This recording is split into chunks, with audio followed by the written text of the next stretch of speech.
The elusive #1 diet to melt fat? I believe I've not only identified it, but I've also distilled its essence into a straightforward, actionable plan. Let's face it, losing fat is a battle, and keeping it off can feel like an even greater war. Yet the age-old adage, abs are forged in the kitchen, persists for a reason. It's profoundly true.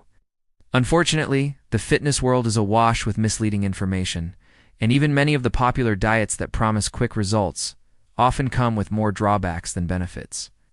Today, I'm cutting through the noise to share a science-backed fat loss strategy that is refreshingly simple, remarkably easy to sustain, and consistently delivers results. This isn't about deprivation or complex rules. It's about intelligent eating. Here's everything you need to know to finally achieve the body composition you desire. 1. The undeniable foundation, the calorie deficit. First and foremost, must engrave this fundamental truth into your understanding. All effective fat loss diets, regardless of their fancy name or intricate rules, share one singular, non-negotiable goal: to get you into a calorie deficit. This means consistently consuming fewer calories than your body expends each day. It's the immutable law of thermodynamics applied to your body composition. 2. Eat more, protein. Now here's where the strategy diverges from typical restrictive diets. Rather than immediately focusing on cutting foods out, the first step is actually the opposite. You're going to eat more. But not just any food. We're talking about protein. Consider a compelling study published in 2005, where participants were instructed to make no other dietary changes except to double their usual protein intake. Logic might suggest that eating more would lead to weight gain, right? The actual results were astounding. After simply bumping up their protein consumption, participants spontaneously reduced their daily calorie intake by an average of 440 calories, without even consciously trying. And after maintaining this higher protein diet for just 12 weeks, they lost nearly 10 pounds of pure fat. Why did this happen? Part of the reason is that protein is incredibly satiating. Try consuming 400 calories worth of lean chicken breast versus a sugary bowl of cereal, and you'll be shocked at how much longer you stay full from the chicken. But the true power of protein lies in its role during a calorie deficit.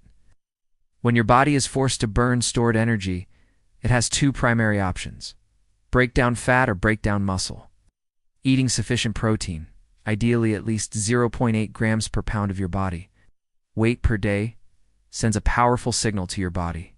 It tells your system to prioritize preserving your valuable muscle tissue and to tap into your fat reserves for energy instead. This is precisely why high-protein diets not only lead to greater fat loss during the diet phase, but have also been consistently shown to be more effective at preventing fat regain once the diet is over.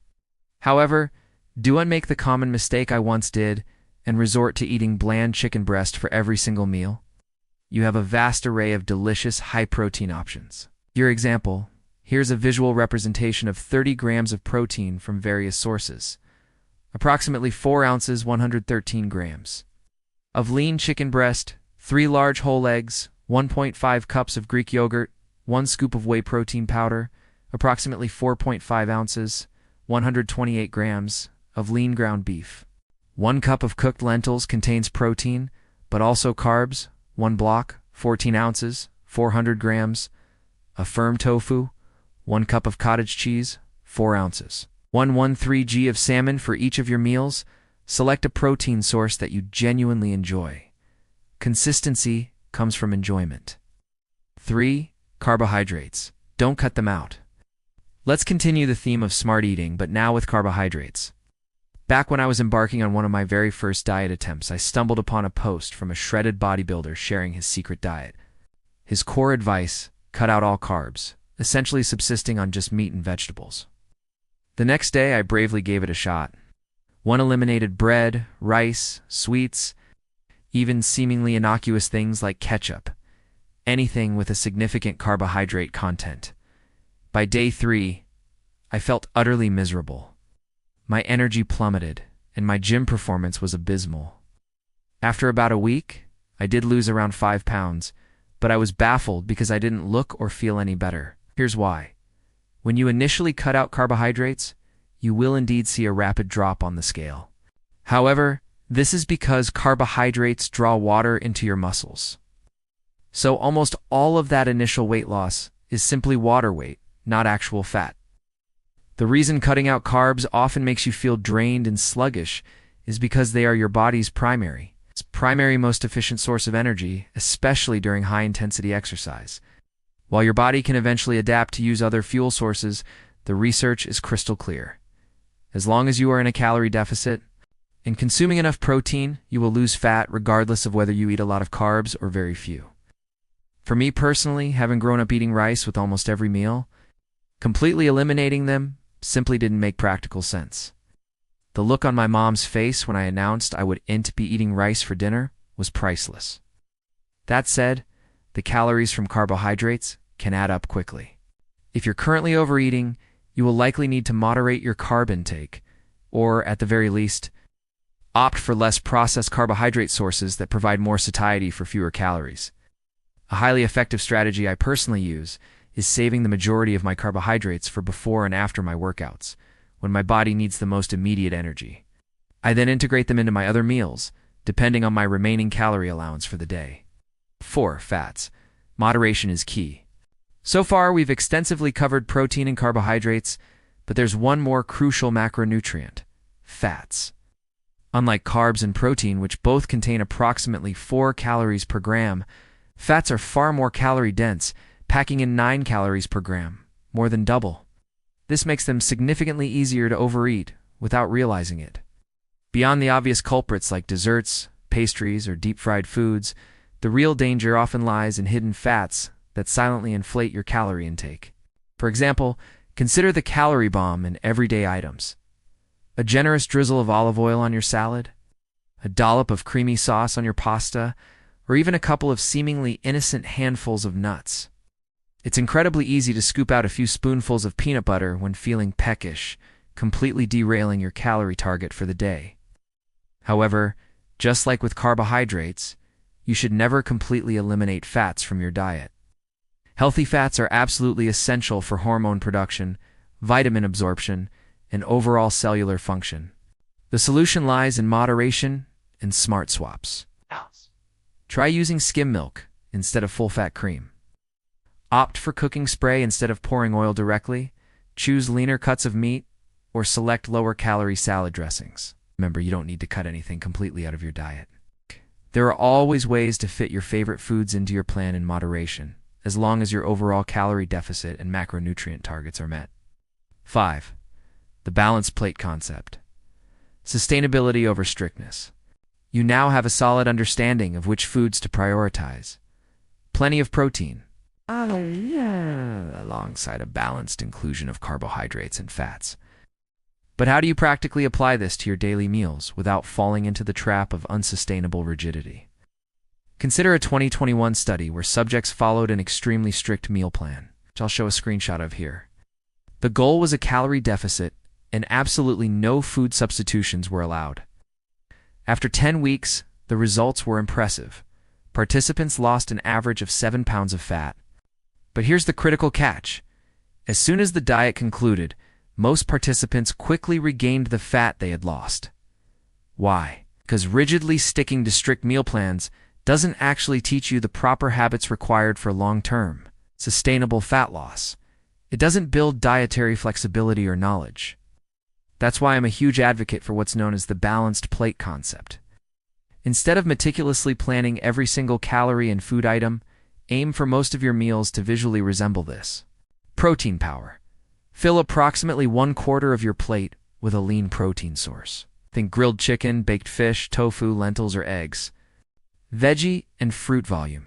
Dedicate half of your plate to non-starchy vegetables and/or fruits. These are high in fiber, water, and micronutrients, promoting satiety without excess calories. Examples: leafy greens, broccoli, berries, apples, bell peppers. Carbs and healthy fats for balance. The remaining 1/4 of your plate can be balanced with your preferred carbohydrates and healthy fats. Good options include brown rice, quinoa, whole grain bread, sweet potatoes, or a small serving of avocado or nuts. Here are some examples of how to build your own balanced plates. Breakfast: scrambled eggs protein, with a generous portion of spinach and mushrooms veggies, alongside a slice of whole grain toast carb, with a thin spread of avocado healthy fat. Lunch: baked salmon protein, with a large side of roasted Brussels sprouts, veggies, and a small portion of quinoa carb. Dinner, eating out. Instead of restricting yourself to just a salad, try to build or order a meal that generally fits the balanced plate idea. Opt for a grilled protein, ask for extra steamed vegetables, and choose a modest portion of a complex carb. 6. Supplements. Ditch the hype. Embrace the essentials now. You're likely wondering about supplements. I'm sure you've been bombarded with ads featuring impossibly ripped individuals making outlandish promises. Just take 2 inner shred pills and 1 scoop of Volcano first thing in the morning. It's like blowtorching your fat. While these companies have undeniably mastered the art of marketing and sales to capitalize on those who do know better, and their products are quite frankly often a lot of BS. For example, I personally spent hundreds of dollars on various fat burners back in my early days. The research, however, is unequivocally clear. Most of them are essentially glorified caffeine pills. They might slightly elevate your heart rate to burn a minuscule amount of extra calories, but they do nothing genuinely meaningful for significant targeted fat loss.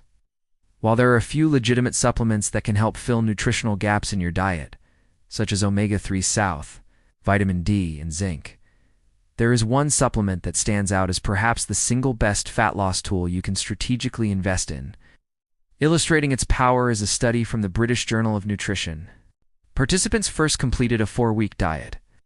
Afterward, they were divided into 2 groups. One group added a 30-gram protein shake into their daily routine, while the other group did not. Results were telling. The group that incorporated the protein shake regained significantly less fat after the diet was over and maintained a smaller waist circumference. So, if you consistently struggle to meet your daily protein requirements through whole foods alone, then you absolutely need to make protein powder your best friend. As for which one is superior, the most regulated, highest quality, and generally recommended type is whey isolate. It's easily digestible and provides a pure protein source. 7. Eating frequency and timing. It's about consistency, not magic. Most people overlook how often they eat. I once believed that skipping meals was a brilliant strategy. If I barely ate or just snacked lightly throughout the day, I'd surely create a massive calorie deficit. But this quickly spiraled into a nasty cycle. I'd end up feeling utterly drained by day's end. And as soon as I finally did eat something, my stomach would become a bottomless pit, seemingly impossible to satisfy. Generally, you should avoid ever reaching a point where you're feeling dizzy, experiencing low blood sugar, and wanting to devour everything in sight. This often leads to overeating. That said, there is a popular eating pattern called intermittent fasting, where you restrict your eating window, for example, not consuming your first meal until around noon and finishing all eating by 8 p.m. I've personally utilized this strategy in the past, and it worked well. Not because it's magic, but because it can simplify staying in a calorie deficit by fitting all your meals into a smaller time window, making calorie tracking easier for some. However, nowadays, I prefer a more regular eating schedule, typically consisting of at least 3 to 4 main meals per day, spread out by approximately 3 to 4 hours from each other. I'll then add 1 to 2 smaller snacks or pieces of fruit between my meals when hunger strikes. Just remember that your body will need time to adjust to any new eating schedule. But if done properly, you should experience improved and consistent energy levels throughout your entire day. Where you eat matters. The mindful meal. Speaking of when you eat, did you know that where you eat also matters profoundly? Compelling study published in 2021 analyzed the food environments of over 8,000 households, found that one of the strongest predictors of being overweight or obese was consistently eating meals in front of a TV. When you're distracted by a screen, you pay less attention to your food, eat more mindlessly, and often consume more calories without registering satiety. In addition to this, several other fascinating studies have shown that actively slowing down your meal by taking more bites using chopsticks, if culturally appropriate for you, or simply eating with smaller utensils, all have a powerful effect on reducing hunger and potentially boosting fat loss. Remember, moderation is key. It's perfectly fine to enjoy popcorn while watching a movie or to catch up on your favorite YouTube videos during an occasional lunch break. The point is not to make every single one of your meals a screen-centered, mindless event. Make mealtimes an intentional, mindful experience. 9. Small changes, big wins. The power of consistency. The strategies I've shared so far will definitively help you get into a calorie deficit. But I don't know if you've ever seen those videos where average people try to keep up with a professional. Marathon runners pace and inevitably fall off after just 20 seconds. That's a bit like what happens if you try to completely overhaul your diet overnight. Sure, bodybuilders and hardcore fitness enthusiasts like myself can lose fat rapidly if necessary. But you will make far more sustainable progress by making just small, incremental changes at a time. Aim to lose even just half a pound of fat every single week, consistently, rather than losing a pound or two in some weeks, only to regain it all in others. As for how many calories are right for your body, you can head over to our custom calculator at builtwithscience.com. It will provide you with tailored calorie targets for either faster fat loss or a slower, more gradual approach, depending on what's realistic and sustainable for your lifestyle. But here's the ultimate truth. You will mess up at some point. Maybe you'll binge on junk food one night, or a planned cheat meal will go completely off the rails. And that is absolutely okay. It has happened to me countless times, and it happens to everyone. One meal, or even an entire day of eating poorly, will not derail your entire progress. However, if you find yourself cheating on your diet too often, that's a clear sign that you need to make your diet more enjoyable and less restrictive. For example, while canned tuna is cheap, high in protein, and low in calories, I personally can't stand it. Excluding it from my diet hasn't negatively affected my fat loss results at all. On the other hand, I absolutely love certain comfort foods, like a good homemade lasagna or a rich, creamy curry. So, when those are made, I always find a way to fit them into my calorie goals, or I'll actively seek out healthier, lower-calorie versions online and experiment in the kitchen. The key is to create a diet you genuinely enjoy, because that is the diet you will be most likely to stick to in the long run. Thank you so much for watching, and I'll see you next time.